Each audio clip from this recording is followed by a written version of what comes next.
Welcome to this deep dive. Today we are exploring a really fascinating intersection of ancient scripture, esoteric philosophy, and honestly, the human mind. Yeah, it's a profound exploration for sure. It really is. So, our primary source today is chapter 6 of this intriguing text. It's titled The 12 Apostles and Freemasonry, and this specific chapter focuses entirely on the Apostle Philip. Right, which is an interesting choice right out of the gate. Exactly. And alongside that text, we are analyzing this incredibly striking visual source that was provided to us. It's an image that just densely packs traditional Christian iconography with, really heavy esoteric symbols. I mean, we're talking everything from the zodiac to the Masonic square and compass. Yeah, it's a lot to take in. So our mission today is to figure out how this specific author takes a biblical figure who is famously known for being this pragmatic, numbers-driven skeptic and somehow transforms him into the ultimate poster child for mystical enlightenment. Which is a huge leap. It's a massive leap. And we're going to explore what this source material means for anyone, yes, you, the listener, who learns not by just, blind acceptance, but by asking the really hard, sometimes annoying questions. And the text we are examining today does something highly unusual with religious history.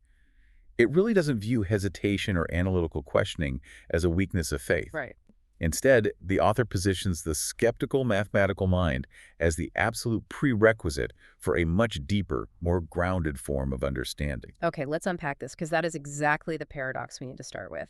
Usually when we talk about ancient spiritual texts or stories of enlightenment, there is this built-in expectation of unquestioning devotion. Oh, absolutely. Total submission. Yeah, you picture someone having a sudden mystical vision on a mountaintop, falling to their knees, and just instantly accepting the mystery.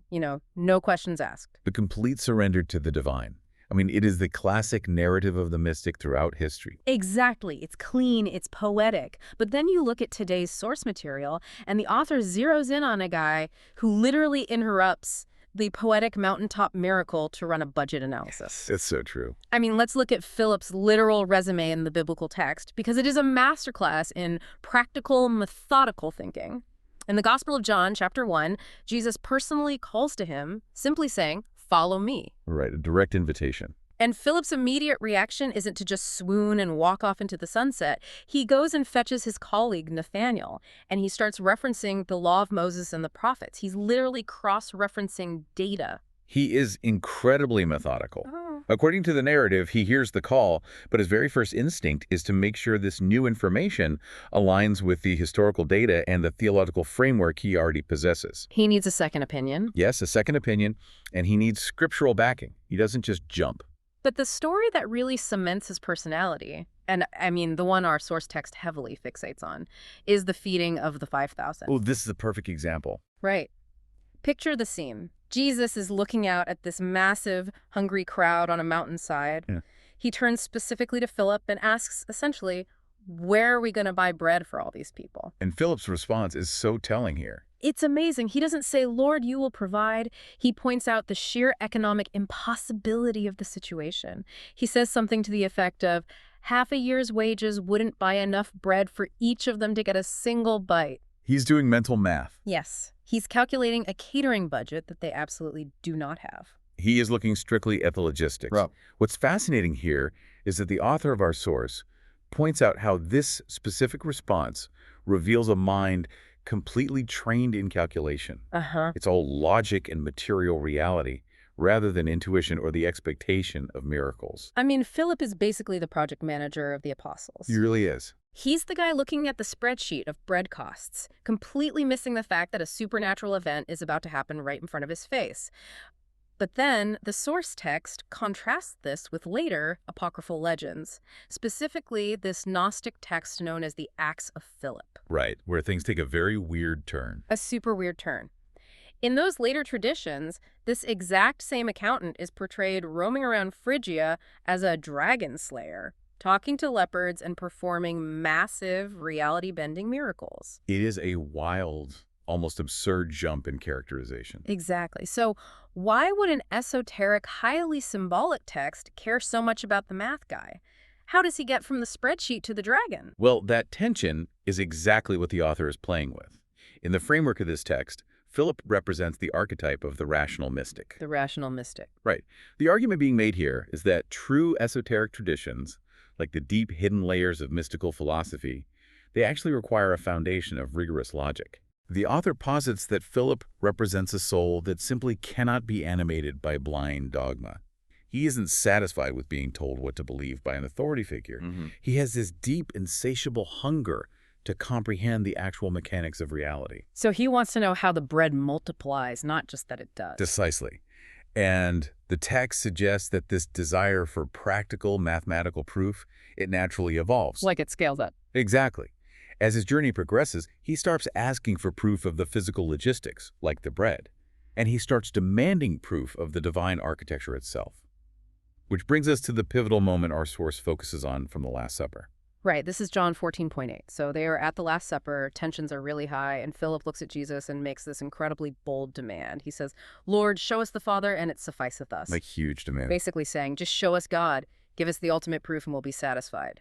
And Christ's response is famous. He says, "Have I been with you so long, and yet you have not known me, Philip? He that hath seen me hath seen the Father." In the traditional reading, that is the ultimate request for proof. But in the esoteric interpretation provided by our source, Philip is doing something much deeper than just asking for a magic trick. Right. The author argues that Philip is seeking the logos. Okay, let's pause there for a second, because logos is one of those dense terms that gets thrown around a lot in these discussions. What exactly does this text mean by it? It is a crucial concept to break down.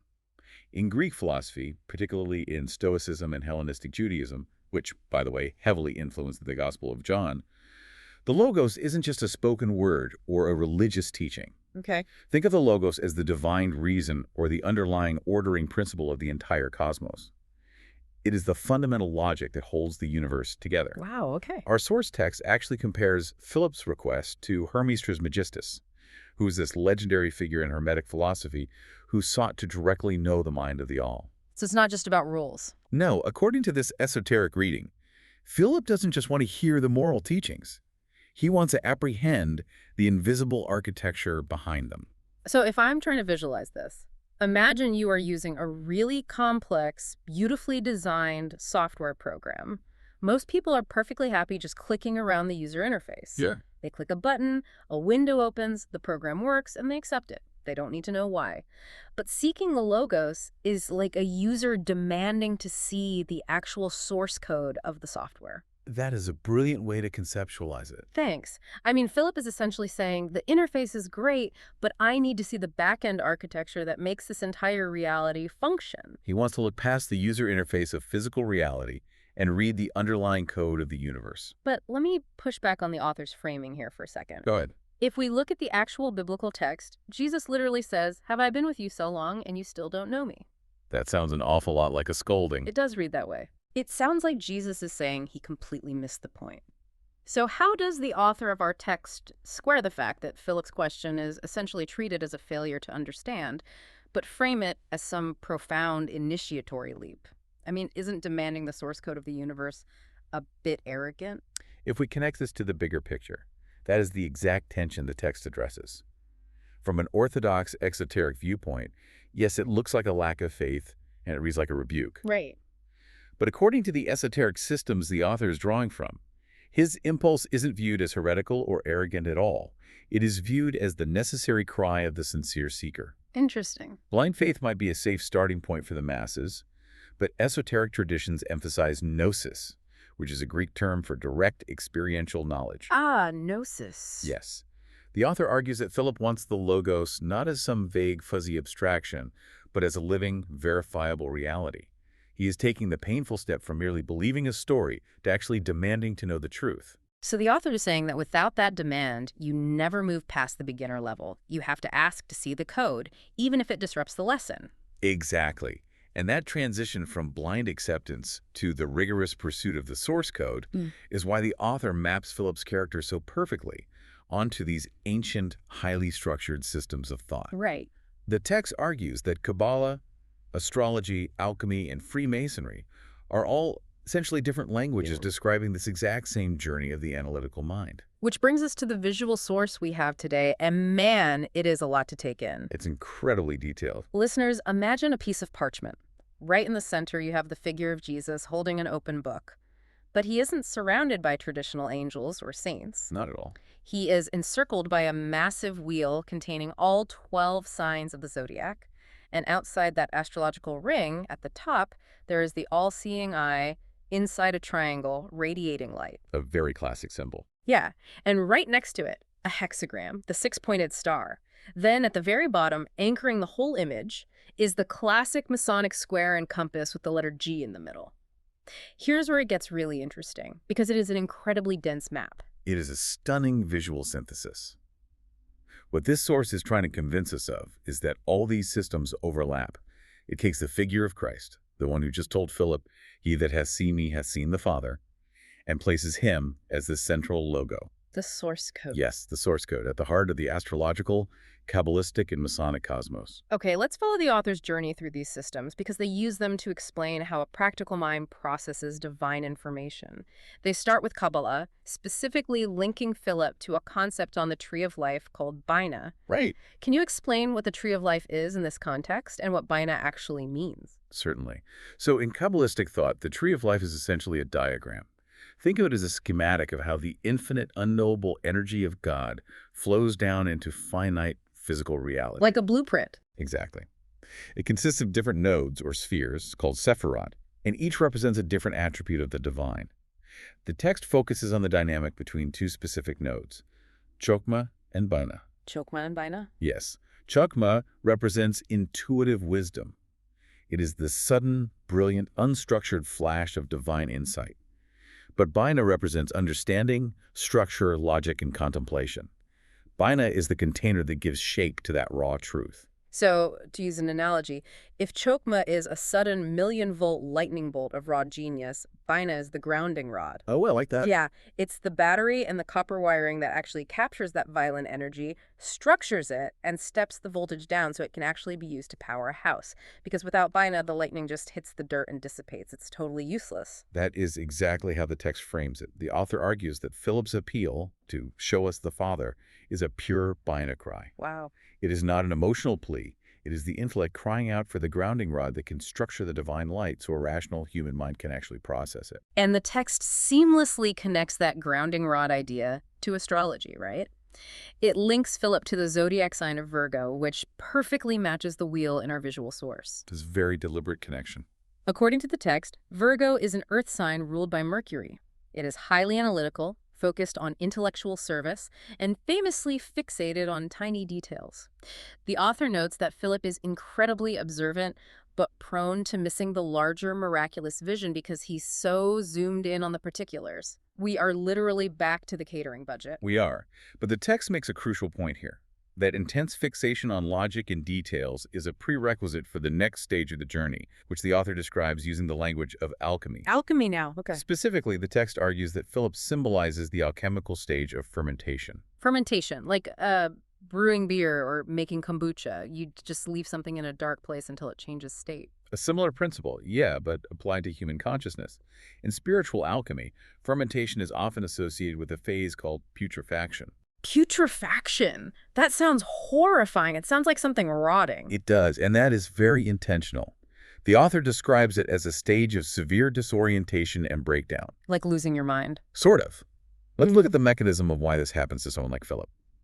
When you have a mind built entirely on spreadsheets, budgets, and logic, and you suddenly encounter the infinite, the logos, your math just hits a wall. It can't compute. Right. Logic can only take you so far before it cannot explain the universe anymore.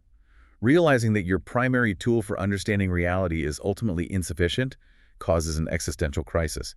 Your old, rigid worldview literally begins to rot away. Oh, I see. The source code you thought you understood starts throwing syntax errors. So the breakdown isn't a mistake. The author is saying that when your logic fails you, that existential crisis is actually the putrefaction. It's the rotting of your old assumptions. But you need that decay to fertilize the soil so that real structured knowing can grow.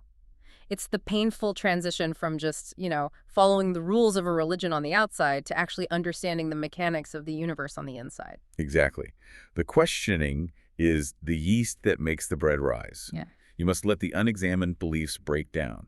And according to our source, this highly structured, step-by-step path of turning blind belief into concrete, tested knowledge leads perfectly into the final system the author explores, which is Freemasonry. Right, because everything we just described, the logic, the math hitting a wall, the structured climb toward understanding, the author says this is practically the job description for a specific Masonic degree. It really is. The text aligns Philip specifically with the Fellowcraft degree. Yes, in the Masonic system described by the text, the Fellowcraft is the intermediate degree, placed right between the initial entry and the final mastery. Oh. It heavily emphasizes intellectual development and the rigorous study of the 7 liberal arts and sciences. So we're talking logic, grammar, rhetoric, arithmetic, geometry, music, and astronomy. Which again just sounds like Philip going back to school. I mean, why do grammar and geometry matter to a mystic trying to find God? Because according to this esoteric framework, grammar and geometry are the rules of the source code. The universe is built on mathematical and logical proportions. That makes sense. The text uses the Masonic metaphor of the winding staircase. The initiate is charged to ascend this staircase, which represents the intellectual path towards spiritual light. Notice it is a staircase. Right. It is not a blind leap of faith over a chasm. It is a structured, methodical, step-by-step climb. You must master logic and geometry to comprehend the architecture of the divine. And the author points out that the specific working tool of the Fellowcraft is the square.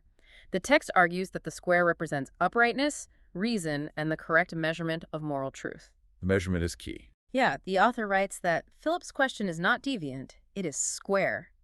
He wants to run the code through a compiler to see if it actually works. He wants to know that the theological lines he is being handed truly align with the divine structure beneath. It is all about alignment.